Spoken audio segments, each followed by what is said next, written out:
Yesus ditipu.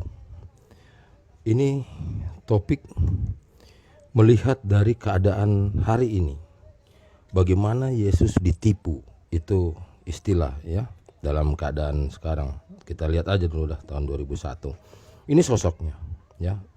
Saya bosan mengatakan mau sebut apa aja namanya, terserah, pakai bahasa apapun, Isa, Iso, Yosua, apa segala ya, julukan apa, Immanuel apa segala, terserah. Ya, dialah guru, dia hanya nabi, dia hanya rasul, terserah. Ini dia. Ya, yang kisaran 2000 tahun yang lalu.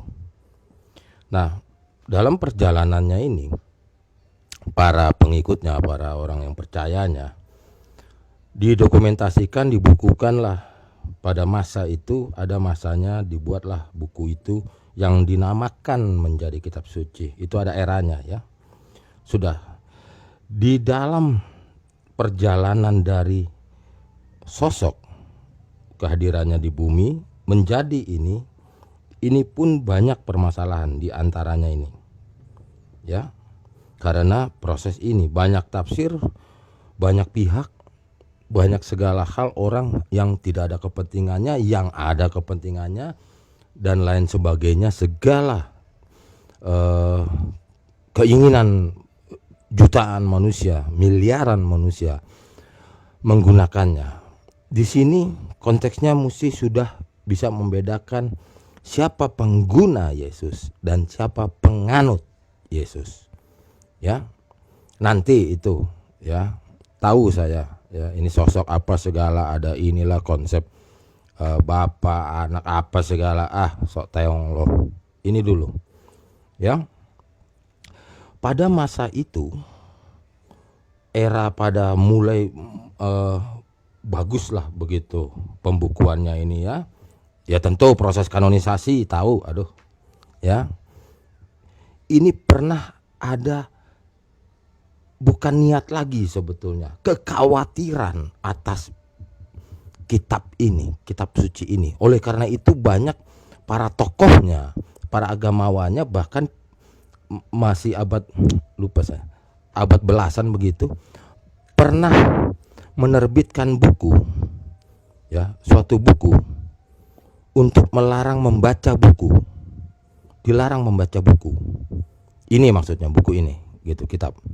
Ya, karena ini udah masuk ke ranah individu gitu loh. Penyajiannya karena benda ini sudah masuk ke individu.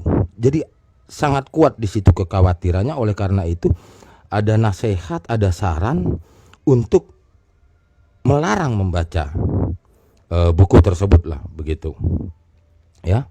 Ternyata sekarang masuk di era apa? Abad 21 ya begitu ya. Abad milenial, masuklah di zaman internet. Sesungguhnya lebih kacau lagi dan tidak dapat lagi mengkhawatirkan sekedar menasehati, bahkan menegur, bahkan melarang untuk penggunaan internet. Sudah tidak bisa. Ini udah bablas, orang per orang mempunyai pandangannya sendiri. Dulu sebelum zaman internet, meskipun dia orang per orang, tapi tetap dia mesti suarakan, dia mesti beritakan, umumkan kepada banyak orang. Sebanyak-banyaknya seberapa orang sih? Kisaran dia saja toh. Atau lebih luas dia cetak buku kan? Gitu loh. Atas pandangan daripada kitab suci tersebut yang memberitakan tentang, terserah nyebutnya siapa ini. Gak penting itu nama, yang penting sosoknya itu sebetulnya. Nanti itu dibahas ya. Pokoknya begitulah. Mesias lah, Al-Masih lah gitu ya. Ini problem, permasalahan besar yang berulang. Terulang kembali peristiwa pendokumentasian itu. Nah, sekarang masuk lagi. Didokumentasikan secara internet, secara meluas seluruh dunia. Seluruh makhluk hidup di bumi dapat info, dapat ajaran, dapat apapun sebut ya, pengetahuan, pandangan, gambaran, prediksi, asumsi apa segala dari internet. Dulu aja udah panik gitu loh. Sampai para agamawannya mengeluarkan buku petunjuk melarang membaca buku gitu. Nah ini gimana?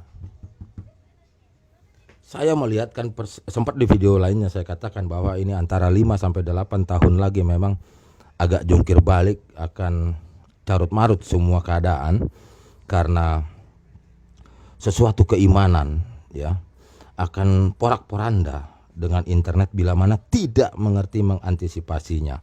Saya pernah katakan di video lain, kapan sekitar 5 tahun lagi atau 8, antara 5 atau 8 jungkir balik semua.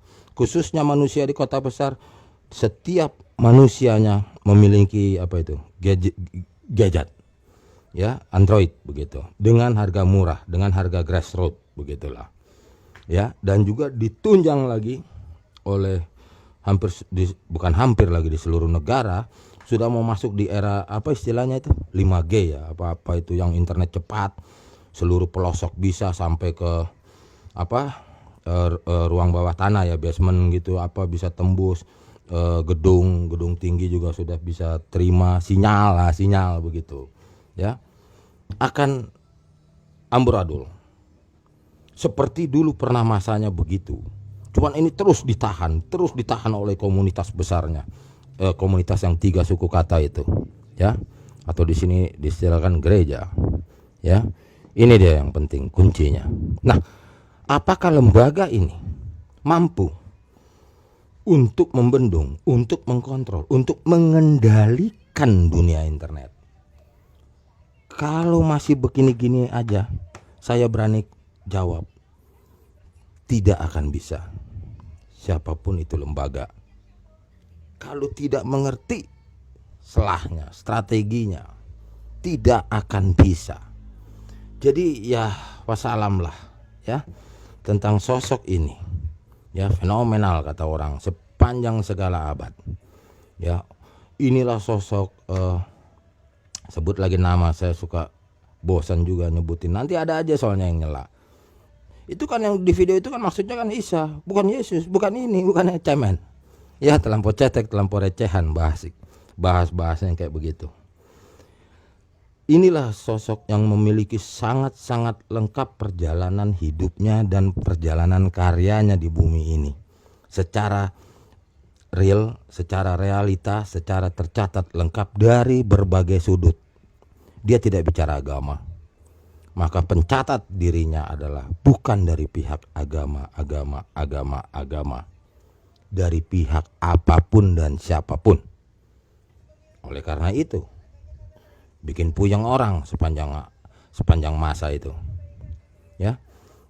Ini ada caranya, singkat aja. Tadi saya mau katakan nanti ya, cuman ya terlampau panjang juga ini. Oke lah kalau begitu, di video ini Yesus ditipu, saya cut dulu.